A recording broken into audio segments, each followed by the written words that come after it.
I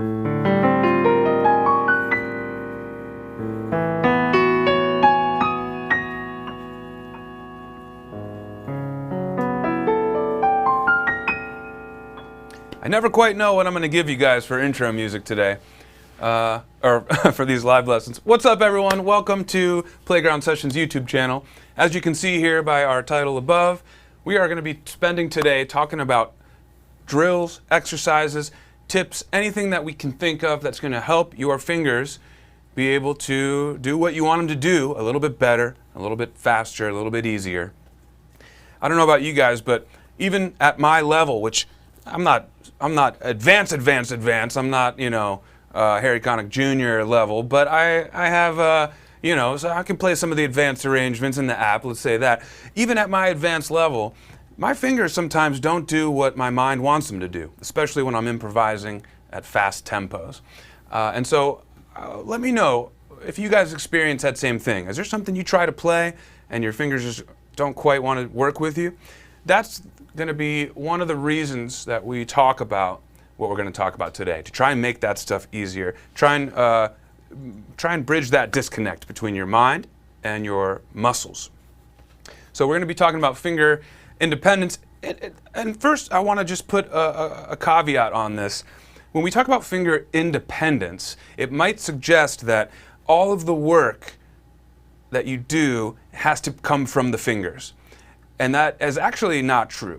That's not how I want us to think about that. We don't want our hands to be stiff and then have our fingers moving like this, all right? And so I just want to explain. We're going to get into this in more detail, and I'll explain in more detail as we go. But finger independence isn't really the frame that I want us to be looking at everything through. Instead, I want to think about dexterity, and I want to think about technique. And part of that can be a bit of finger independence. And so we're going to be talking about some exercises today that will help. And in fact, what I would love for us to do today is actually get a good practice session in together. Now, often on these Wednesday live lessons, I talk quite a bit. I answer questions in the chat. We have a back and forth, and we talk about concepts, things like that. Today, what I'd like us to do, since we are, after all, focusing on finger strength building and dexterity building, I'd like us to actually play and practice together a bit more than we usually do. So I'm going to ask everybody to get your keyboard out, or if you're sitting at the piano, get comfortable, get in a place where you can play a bit today, because I'm going to ask you to play with me. In the meantime, before we dive in, I'd like to check in with you guys real quick in the chat, see if there's any questions or answers that I can give to your questions. Hey, Jamie Shilley. Rhonda Nodder, how's it going? Happy Wednesday to you too. Simon, Simone, Pierre, how you doing, my friend? Says he's been struggling with left-hand broken chords combined with the right hand. Okay. Actually, he said he's going to check it later. Okay, I hope you enjoy, and I hope you'll still leave a comment, Simon or Simone. Also, let me know how to say your name. I've seen your name before in here, so it's nice to see you again. I can talk a little bit about broken chord stuff today for sure, and that's in part because that is really a thing in the left hand that requires some finger strength building, right, and independence. Broken chords, for those who don't know, instead of playing a block chord, a broken chord, and this is the basic version, would look like this. So instead of playing, I might go.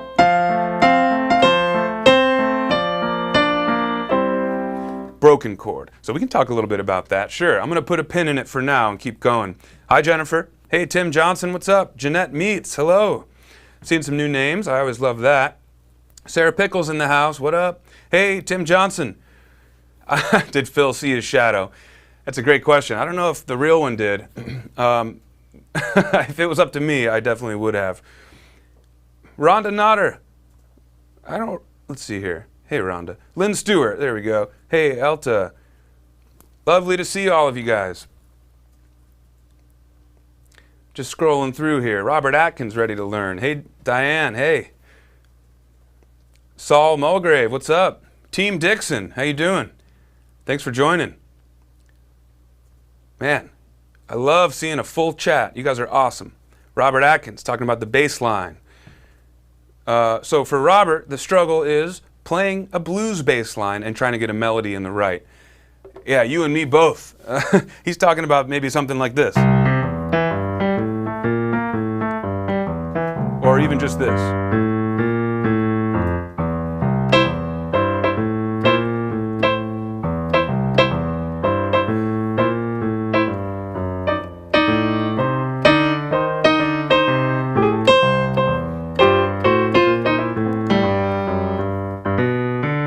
As I mentioned, you and me both. But that's the idea, and that definitely requires independence, not only of your individual fingers, but between the hands as well. One suggestion I may have there is before you start adding melodies in the right hand, try adding just a chord that doesn't move. And I'll give you a quick example there.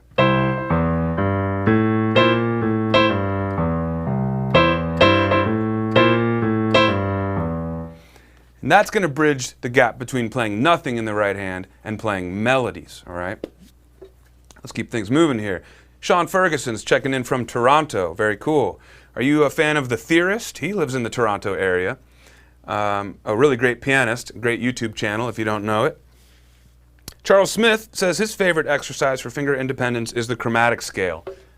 Great, great, great point. And in fact, why don't we move right into that? I want to talk about the chromatic scale as an exercise that can help with finger independence. You nailed it. Charles, this one's for you. So the chromatic scale, something like this.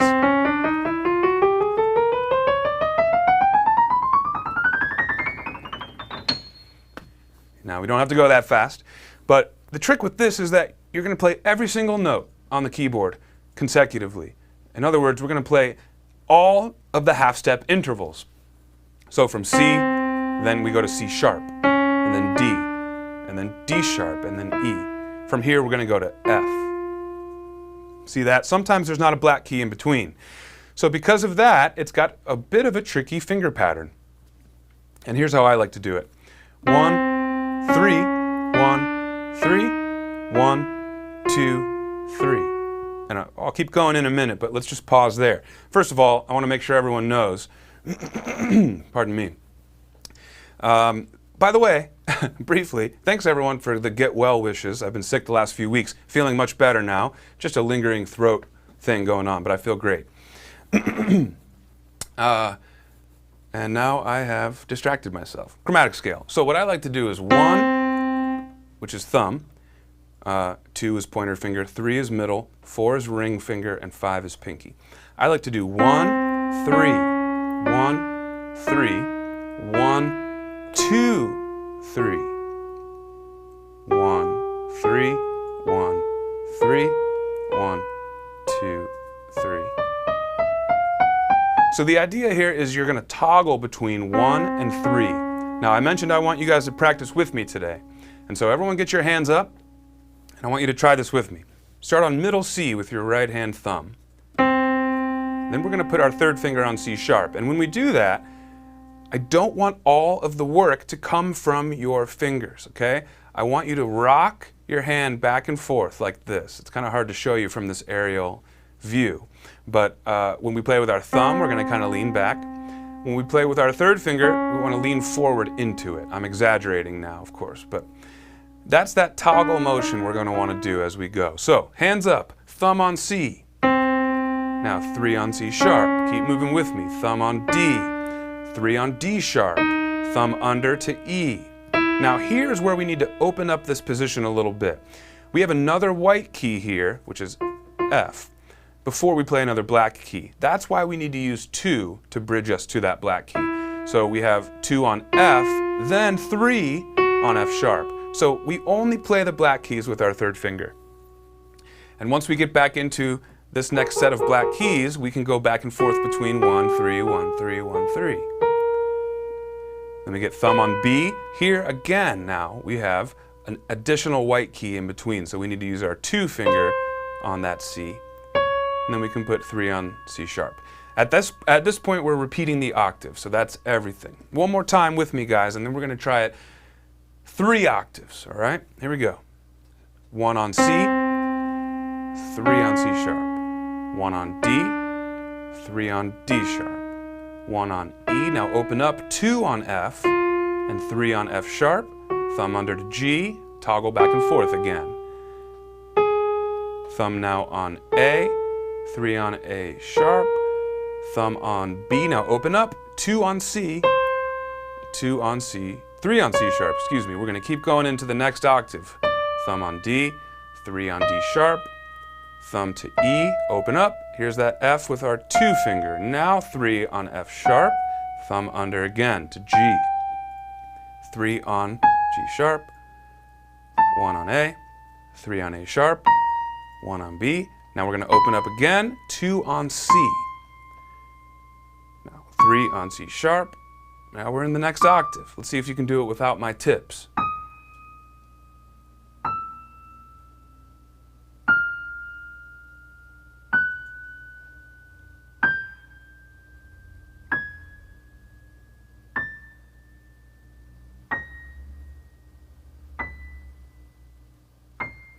We can end it there for now.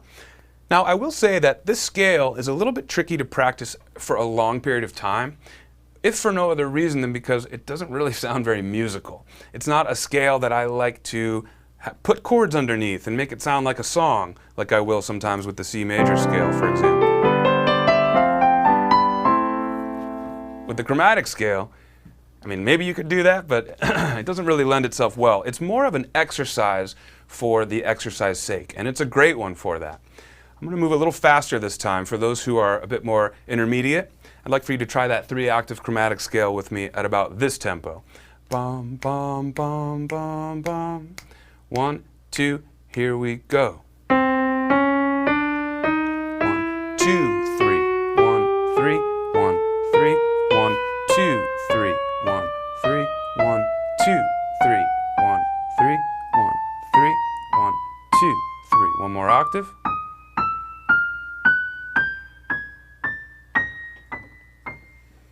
Good job. Now I'd like to talk about coming back down. In some ways it's kind of straightforward because we're just reversing what we did, but the areas where we have that additional white key, it falls kind of in a different way, a different place on the way down. So let me show you. 3, 2, 1, and then 3 over. 3, 1, 3, 2, 1. 3, 1. I'm going to try and do it at an angle like this so you can see. 3, 1, 3, 1, 3, 2, 1. 3, 1, 3, 2, 1. So you've got to be aware of where the 2 spots are on the keyboard, within a given octave, I should say. There's 2 spots where there is no black key in between the white keys, right? That's between E and F, and that's between B and C. So on the way up, that's where you bridge it with 1, 2, 3. 1, 2, 3. On the way down, you go 3, 2, 1 right there. 3, 2, 1. So I'm going to go a bit faster now. I'm going to go up and back down, and then I'm going to check back in with you guys in the chat. Here we go. For those who want to play along with me, I'm going to try and do it about here. Bum, bum, bum, bum, bum, bum, bum, bum. 1, 2, ready, go.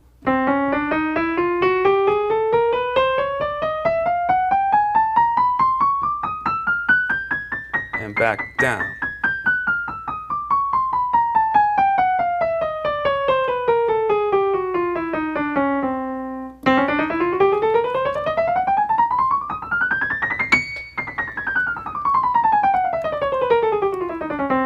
Whew! Okay, you guys, chromatic scale. And of course, the same goes with the left hand, up and down, all right? Here's what I do not like about the chromatic scale as it relates to finger exercises. I didn't use my 4th or 5th finger.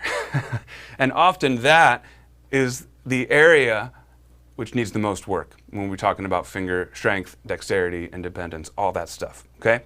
So I've showed you guys this exercise before. This is kind of like my version of the chromatic scale that's only for these fingers. And I just want to highlight it one more time for you guys. It goes like this.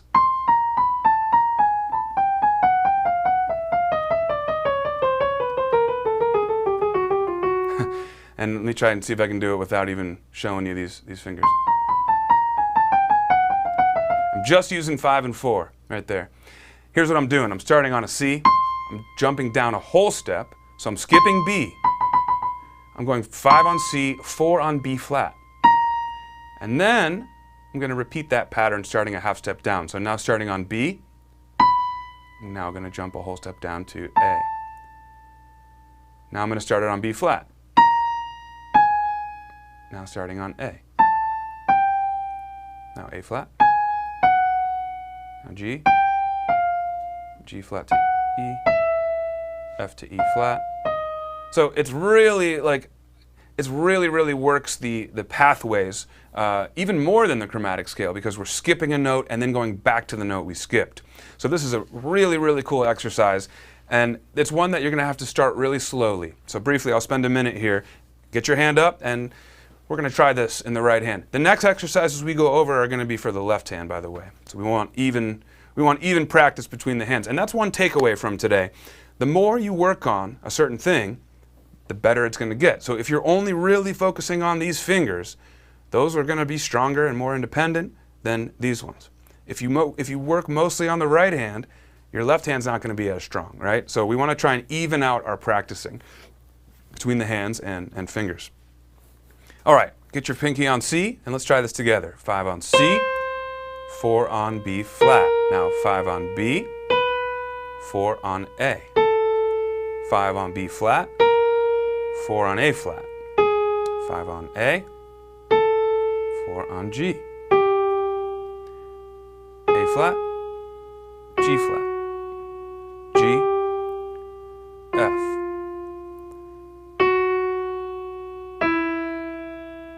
This is really going to test your interval knowledge and recognition as well. I'll start to speed this up for you guys. And the faster I go, the more I rely on my wrist and hand turns.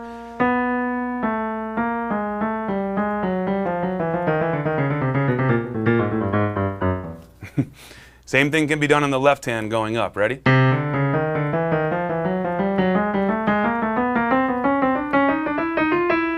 So, something I want you guys to practice, and that could be something you spend 3 minutes on the right hand, 3 minutes in the left hand, as a warm-up for each practice session that you do, for example.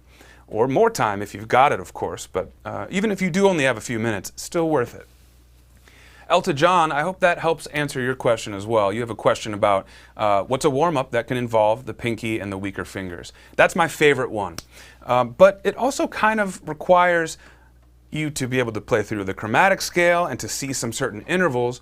Some of you may just want something a bit simpler. Maybe you don't have to move your hand around the whole keyboard as much, but something that will still allow you to practice with your 4th and 5th fingers.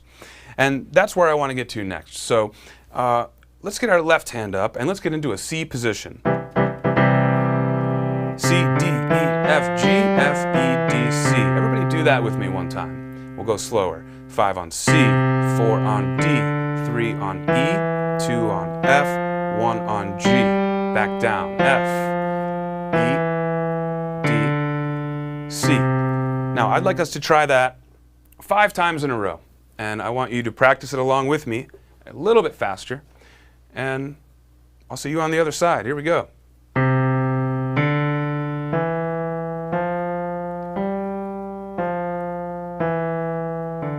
One more time.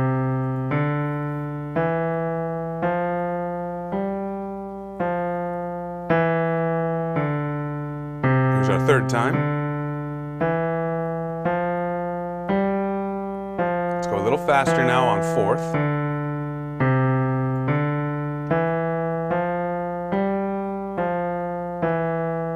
And the 5th time.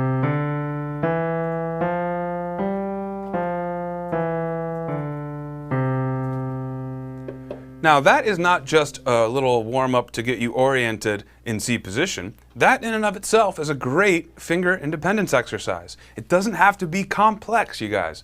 The only thing the key thing here is that you get repetitive practice in that isolates the thing you're trying to work on. That's all there is to it. So if we're trying to work on finger independence, we better try to practice something that requires all of our fingers to play independently, right?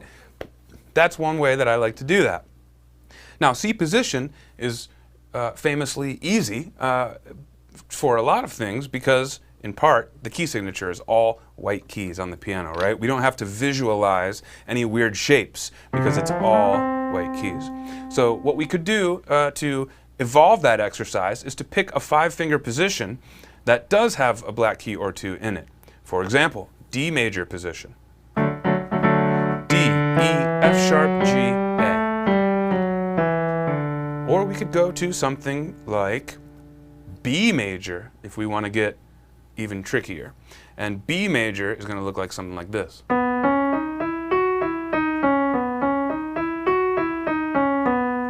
So we've got to get our pinky pretty independent down here on its own. Our 4th finger's up on C sharp. 2 on E, and thumb on F sharp. So we've got to adapt our shape a little bit here, right? But the exercise still remains true that you're working on 1 finger at a time, 1 note at a time. And by the way, I should say that it's not great to practice this like this.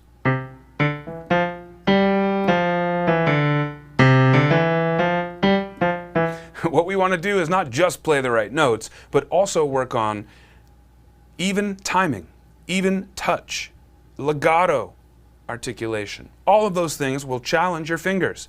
And you may have heard me say this actually several times in the last few lessons, last few months, and that is that we want to watch out for one or a few of our fingers being louder or quieter than the others, right? We don't want this.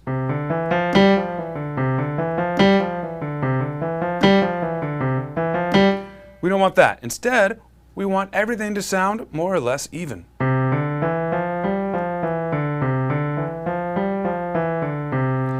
That's really going to challenge your fingers as well, okay?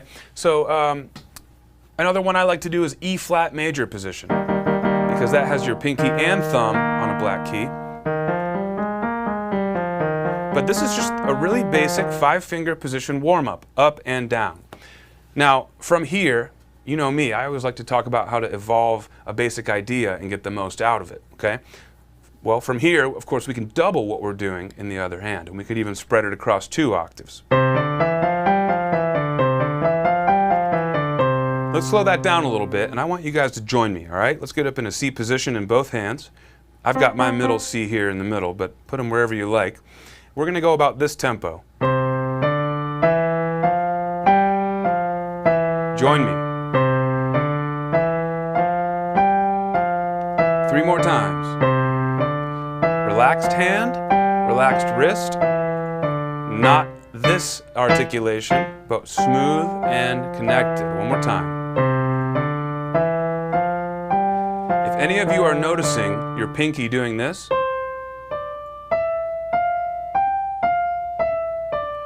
then you're going to have to stop and be patient with yourself and really take your time constantly thinking about relaxing this part of your hand. All right, that's pretty important.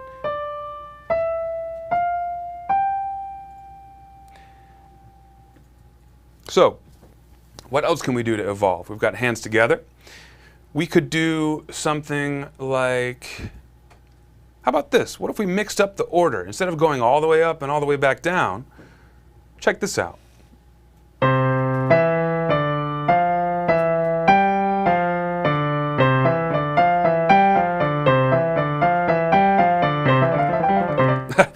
I was going to quadruple time it, but that's for another lesson. So let's break that down. That's another fun exercise. And in fact, any vocalists out there, any professional singers out there, or trained singers, will know that as a vocal warm-up as well. Ma, me, mi, mo, mu. You can work on your vowels, and you can work on jumping pitches, intervals. And then we'll take that up a half step.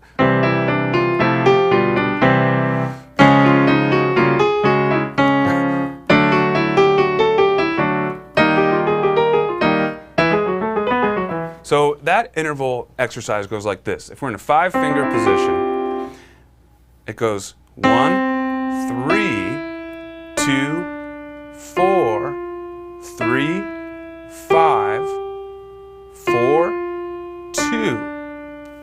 And then we end with 1. One more time, it goes 1, 3, 2, 4, 3, 5, 4, 2, 1. Try that with me, you guys. Let's get the left hand up and do it. We're going to do it 5 times in a row.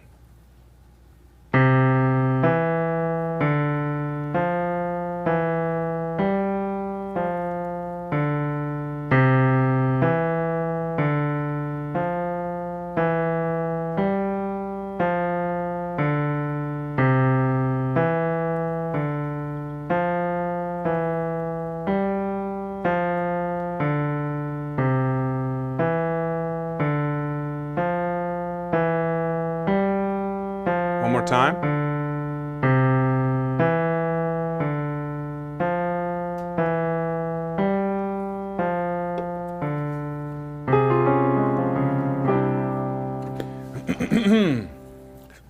Just some basic 5-finger position exercises that can get you so far, you guys, I promise. You can sit there for an hour and work out different little melodies within that, and you will have such a good finger workout for the day. I can promise you that. I'm seeing a couple of people in the chat asking about exercises for coordinating between hands. I'm seeing people talking about melody and chords, melody and broken chords, or just generally asking about independence between the hands. Video Slapta is asking about that. Regina Benitez is asking about good exercises for that. So let's talk about that for a minute. I see Elta John's question as well about Hanon exercises. Thanks for writing, Elta. We're going to get into some Hanon exercises in just a bit as well. That's a great tool for finger practice. But I want to talk a little bit about the questions I'm seeing around hand coordination and broken chords. So guys, unfortunately, there's not like a stock exercise that's perfect for the instance that we're talking about here. And that's because really we're just talking about a song at that point. If we have a broken chord or a broken chord progression and a melody, really any song that has those elements could be a great exercise for you to work on it, okay? Now, I'm not just going to leave it there. We can get into some practice here. But that's what I want to say to start, because unlike scales or Hanon, where it's designed for finger building exercises, what we're talking about here is really just practicing a song that is challenging. And so here are some tips how you can do that. When you have a broken chord going on in the left hand and a melody in the right hand, I'm assuming that that melody has some rhythms that are different than the left hand, okay? And therefore we have some syncopations. That's really the trick of an instance like that in a piece of music, is how do we keep the even rhythms going of the broken chord while also playing different rhythms of a melody in the right hand.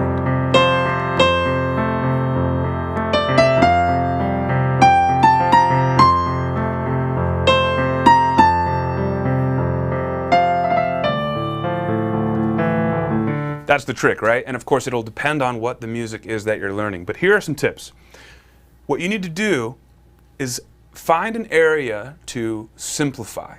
Okay? What I just did is the final step of putting something like that together. You're just playing it all. Playing the left hand broken chord, playing the right hand melody. So that's a final step. That does not mean that that's where you should jump in and try to work on it, okay? What can we simplify?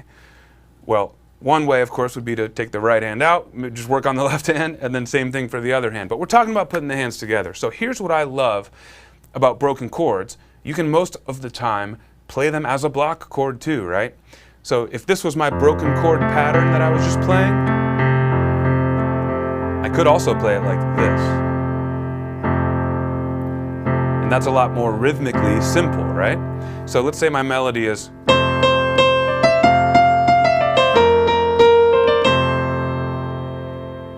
now, the final step might be this.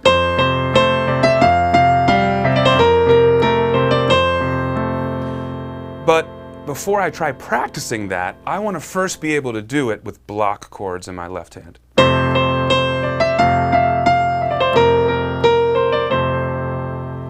If I can't do that, then there's no way I can do this.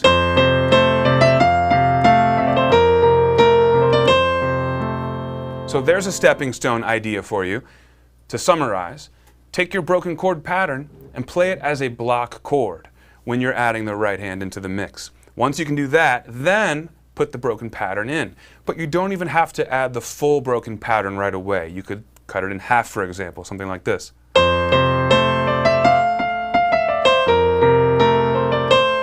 eventually add the full part.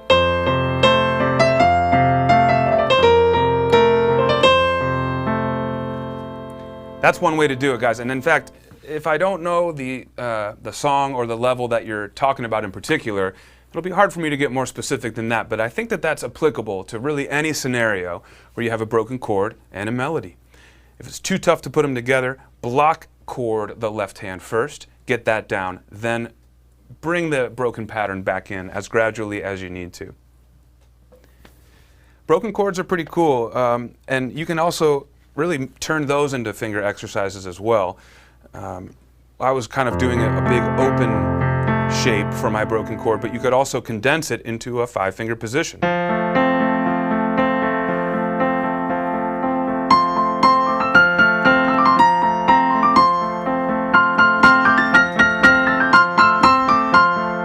Right, that here in and of itself is not very different from what we were doing earlier with our 5-finger position warm-ups, right? So broken chords are kind of like the musical version of kind of some of those warm-ups that we were doing earlier. Great questions, you guys. Great stuff. I'm going to come back into the chat here and see what's going on. And then I'm going to get to some Hanon stuff. All right. Charles Smith, been working on chord shells and guide tones. Yeah, you got to get the block chord first. That's exactly right. Often that will help you learn the shape too. Like if you think of a broken chord like 3 separate notes, then you've got to memorize 3 separate notes. But if you think about it as one chord, that's just one thing you have to memorize. Then you just apply the rhythmic pattern. Barbara Fazio is saying, wouldn't Hanon exercises be perfect for this? You are absolutely right. So I'm going to give a couple of free song credits away right now because I'm feeling generous. Elta John is going to get a free song credit because she asked about Hanon. Barbara Fazio is going to get a free song credit because she said, wouldn't Hanon exercises be perfect for this? You are absolutely right. And if you don't know how to redeem your free song credit, simply email support@playgroundsessions.com and say, hey Andrew, I want a free song credit in the last live stream, and he'll hook you up. All right, so I want to talk about Hanon. I'm going to give you guys Hanon 1 real quick.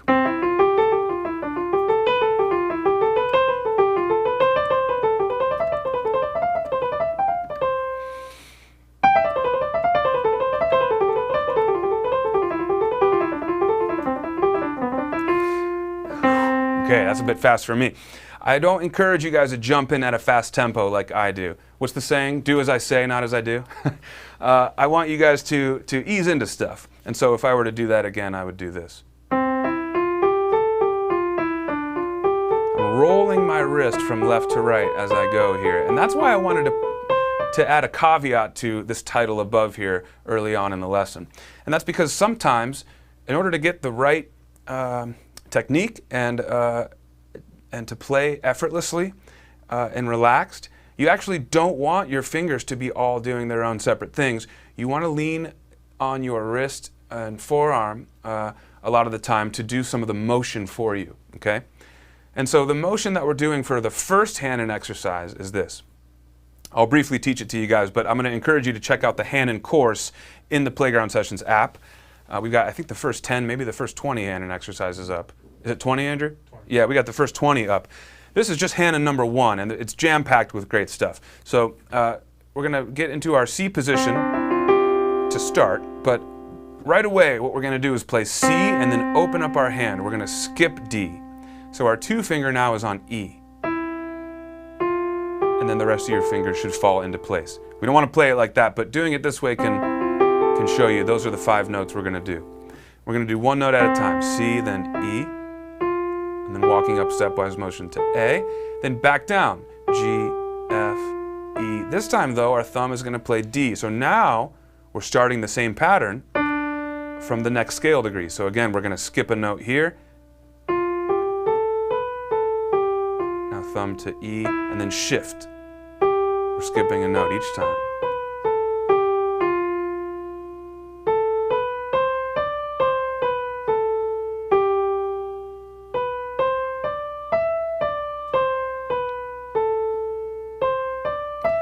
Now eventually we don't want to pause right here, but I'm just exaggerating it for you guys. And that's it. On the way down, we're going to invert that pattern. So we're going to start high, and this one gets a bit trickier because it's easy to open up your hand between your thumb and the rest of your fingers, right? It's not as easy to open up between your pinky and the rest of your fingers. But that's what we're going to have to do. So G with 5, skipping 1, 4 on E. Now pinky slides down, F. Now watch this. Shift down, skip a note.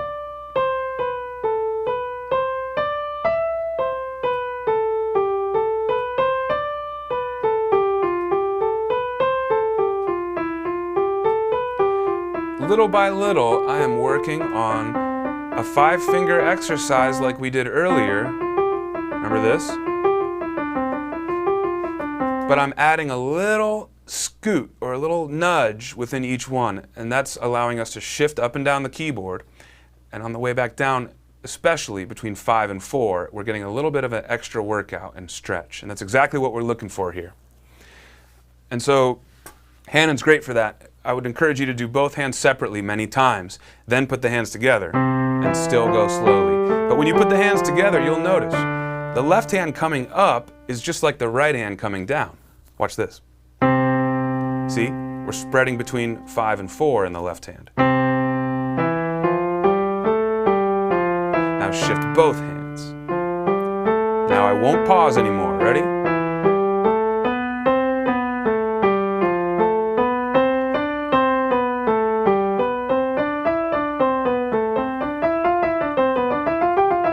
Eventually, as you speed things up, you want to be cautious of a few things. Of course, you want your hands to stay together. You don't want this. You want them to be playing at the same time. You also want to retain that smooth legato feel. You don't want this. You want them all to be steady and consistent, all right? If you can't do that at a certain speed, then you're going too fast and you got to bring it back down. Kwame B flat asks a great question here. Kwame's talking about Hanon exercises being in C major, right? That's one of the good things about them. However, it's also one of the limiting things about them, right? Because it's a great finger exercise, especially in C for visual sake, for your eyes to be able to see what you're doing. C is the perfect key because, again, it's all white keys. The pattern looks the same no matter where you're starting it from. That is not the case, however, in a key, in any other key, really, because every other key has at least one accidental, has one black key in it. So let's go to the key of G major. Kwame asks, how can I play these Hanon exercises in different keys? And I love that question because you're a man of my same mind, which is to say that I'm always trying to make the most out of a little exercise or a little tip. And so what you need to do is first you have to know the scale, because this is all based on the scale. You need to know the major scale of the key that you're in. So let's move over to the key of G briefly. And I want to say that in the key of G, we have one sharp. And that's F sharp. So the pattern that we do, remember that's the 5-finger exercise up and down, but we skip the second note, right? It's got to walk through the key. And that means it has to walk through the notes that are in the scale. We have to use F sharp, and we can't use F. That's the trick. So Kwame, here's how I would do Hanon 1 in the key of G. F sharp. F sharp G. See that? F sharp finds its way into all of these. This one's going to be tricky here because I had to put my thumb on F sharp. So that is the next easiest key from C, I would say. Maybe F major would be easy too, because that's got one flat. But from there, it just gets harder and harder. But it is a fantastic exercise. I highly encourage anybody to, if you can do Hanon 1 in the key of C, can you do it in the key of E major? That's tricky. I don't even know if I can.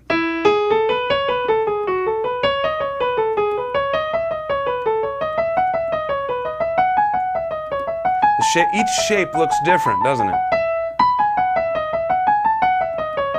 Woo! This is a workout. Ah, I lost it there.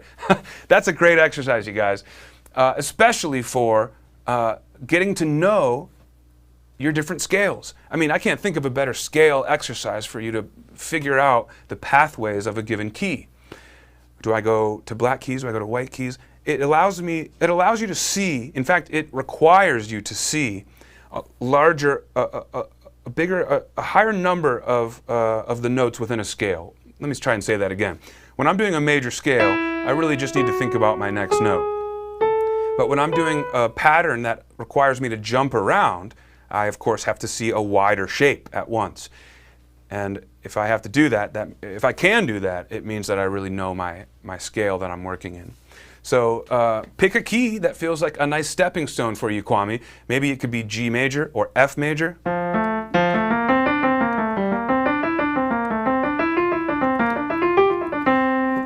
The main thing you have to do is first know your scale, know your major scale. The second thing then you need to do is apply the pattern to the notes in that scale, and then slowly practice it until it becomes easier. I love that question, and I love doing that. I love testing myself in that way too. That's just Hanon number 1, you guys. I'm trying to remember what Hanon 2 is. I think it's this. That's one of them. It might be 3, I don't know. So you can get into some actually things that sound like some cool melodies too, and it's all designed to help you with some finger independence and dexterity and all that good stuff, as well as get familiar with your keys. So I cannot stress the importance of Hanon. I encourage everybody to go check out the Hanon course in the Playground Sessions interactive app, and I'll briefly use this moment to plug it for those who don't know about it or don't have it. It grades you as you play. It's pretty cool. It's got a lot of songs. We're constantly adding more songs, all genres, all levels. And there's a question coming in from Jamie Shilley about when's the app going to be updated. I'm sorry, Jamie, I know you guys ask every week. This is a big undertaking. It's not something that we want to rush. However, I mentioned something in one of the previous lessons about a group of beta testers who we're going to hope to put the new app in front of in a matter of weeks, which of course could be more than 4 weeks as well. I'm not making promises, guys, but I'm not measuring it in months anymore. We are going to be rolling this thing out soon, and I promise you, you're going to love it. The content team, the music team, of course, is not building the app, but we're experiencing it and we're testing it with the developers, and it's been really fun to see what it's going to be. You guys are really going to love it. I'm excited about it. In the meantime, the app is still great, and we're offering a free trial just for YouTubers. So go to playgroundsessions.com/YouTube-free-trial, and you can start for 30 days without paying anything. All right, check it out. All right, here's a question from Regina Benitez. Hey, Regina. Well, first let me answer Jennifer's question. I've been out of town and haven't played for a week. Is that bad? Jennifer, if you are a professional pianist and you have a gig tomorrow, that might be bad. But if you're like me and the rest of us here, and you play when you can, and you've got a normal life that you've got to balance, then of course not. You got to live your life. All I would say is, don't wait too long. Just get back on it when you can. So here's a question from Regina. How long do you recommend to do the exercises for beginners per day? Having, let's say, enough time to practice. Timing, that can help it grow fast. Okay, so this is another one of those instances where there's not just a blanket answer for everyone, because again, as Jennifer just pointed out, sometimes you go out of town, sometimes you only have 5 minutes to practice, sometimes you've got an hour. So here's what I recommend. Think about it as percentages. If you've got 30 minutes to play, all right, maybe spend 10 minutes or 30-ish% of your time doing exercises to warm up your fingers. Maybe spend another 30%, another 10 minutes or so on a song or another goal that you have. And it really is going to depend on your goals. If your main goal right now is to do drills and get your fingers really, really working good, then I would suggest you spend 75 to 90% of your practice time doing stuff like that. And then spend the other 10-25% of your time doing something else to balance it out. One word of caution on that is if you spend too much of your time just doing exercises, you might start to burn out. You might start to lose a bit of passion, because at the end of the day, I think it might be safe to say that most of us want to be able to play music. And exercises are only so musical, right? They're a means to an end. That end is to be able to play more musically, be more in control of your playing. And so, yes, I definitely will say that exercises are important, and if this is a main goal of yours, then I would say spend a good chunk of time, if not the majority of your time, on it. However, I'm a big believer in balance and think everything in moderation. So I definitely would also recommend balancing it with something that you think is more fun or just something that gives you pleasure. For me, that's improvising. So if I'm going to sit down and really do drills for a while, you better believe I'm going to start by improvising and having fun, and I'm going to end probably by doing the same thing. So Regina, I don't know if that's maybe you were hoping for a more direct answer, but I'll tell you this. If you've only got 5 minutes to practice, that is enough time. Don't think that it's not. So sit down and do it as many times as you can.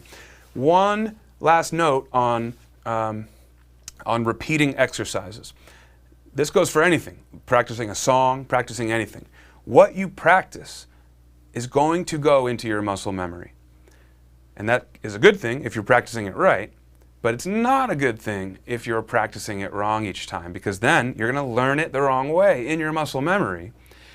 And that can be hard to unlearn down the road. And so I want to caution you guys, before you do 100 exercises in a row, for example, make sure that you're doing it correctly at a slow tempo that you're in control of, that you're feeling good about.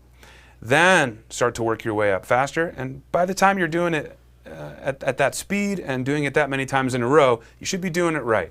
But it's important to ask yourself in the beginning, am I doing this right? Do that double check, because you don't want to practice something 100 times the wrong way. You're going to have to do it at least 100 more times the right way just to get back to square one, right? So think about that. I don't just say practice it for 10 minutes straight no matter what. I just had to put that caveat on it. Practice it for 10 minutes straight the right way. It might sound obvious, but all right, guys, this has been a good class. I want to wrap things up here by just going to the chat and looking for one more question, and then we're gonna call it quits for the day. But you guys voted on this topic, and I'm really excited to be introducing the polls again for topic voting. You guys, I think it was more than 50% of the group that voted all voted for this topic. The other votes were for my favorite chord progressions and for more work on the entertainer. It was clear that you guys wanted this, and so I'm happy to be giving it to you. Let me know if there's something that I didn't cover today that we can talk about next week, because next week we can continue this topic. I'm going to have some more exercises for you, and you better come ready to practice next week too. All right, I'm going to go to the chat. Elton John loves the app, but the music makes it.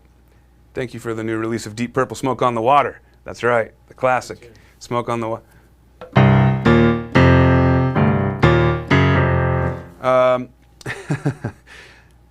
That's right. Thank you, Franklin. Carl Woodward, what's up? 7 Andromeda, loves the app. Love to hear that. Using Ubuntu, wow. Had to do some magic with wine, all right. Cool, Kwame, I'm glad that helps. Glad to hear it. Living the music life, love that name. Dang, I wish I would have got that name. Sarah, I don't think I can do it, then goes on to play it. No, man, if you guys knew how much I'm hanging on by a thread with some of the stuff I pull out, you'd laugh. Here's a question from Diane, and we're going to end it here. Diane Donkin says, how do I stop that pinky from rising? Will it stop when it's stronger, or should I be doing specific movement with it? All right, when the pinky rises, right, typically what that means is you're playing with other fingers, and your pinky is involuntarily kind of freezing up, okay? That's what's happening there. Often you'll find that happens, especially when you get to your 3rd and 4th finger. So for example, if I do this exercise, what many of you may find is that as you get closer to your pinky, it starts to flex more, okay? What's happening there is unwanted tension. That's something we want to avoid, and the way to address that is to make sure that you're relaxing. Now, this is really tricky if these fingers are not yet very independent. And so that's another great reason to jump into some of the exercises we were talking about today. Here's a test away from the keyboard. Can you do this? Can you bend your 4th finger? Andrew, Aiden, can you guys do this? Bend your 4th finger without moving your 5th finger. Andrew can't do it, Aiden can. Sorry, I put you on blast, Andrew. And can you do it with your pinky without bending your fourth finger? Whoo! That one's harder for me, but I can do it if I go slow, okay? Join the trombone player. Yeah, Andrew didn't have to do that. His wrist has got mine beat. Yeah. So the reason I ask that is because often those fingers want to move together. If you try and move your fourth finger and they both move, that is a sign that those guys need to become a little bit more independent. And what happens when your pinky rises up is typically it's fighting against your fourth finger trying to do something different. And so what you really need to be able to do, can you do trills between your fourth and fifth finger while also keeping your 3 other fingers relaxed? That's tricky. There's all sorts of stuff like that to work on. But I would say that if your main problem is that your pinky is floating up in the air, then you need to go really, really slow with what you're doing, 1 note at a time. And every single time that you push a new note, you want to reset your muscles. You want to completely relax. It's hard for me to show you guys this. Completely relax your hands and wrists so they're just drooping, okay? And then you do your 5-finger exercise. You play your C, and watch, my pinky might jump up. Oops, okay? Relax it. Get everything back to normal. Okay, cool. Now my 2-finger. Oop, pinky's jumping up. All right, relax it, relax it, relax it. Now I'm going to try to relax it as I'm pushing my 3rd finger. Okay, and that might be tense for you. Same thing here. Notice how slow I'm going. This isn't about speed right now. This is about relaxing your hand. That's the key to that. So you need to get your pinky relaxed. And it is challenging, you guys, no doubt. That's why stuff like this comes in handy between these 2 fingers. All right, everyone, I encourage you to do all of the exercise I showed you today. And if there's something that I didn't cover today that you'd like to talk about, for example, if you want to, maybe if you're an advanced player and you want something a bit more advanced, or if things were too hard, you want something even simpler, or if you've got a question about something else that we didn't talk about at all that has to do with independence and dexterity, let me know in this chat. Even when the lesson's over, you can write comments on it. Or show up early to next week's chat and put your questions in there. And I will see you guys then. 6 p.m. Eastern Time, Wednesday, 1 week from today. Thanks, everyone. See you guys soon.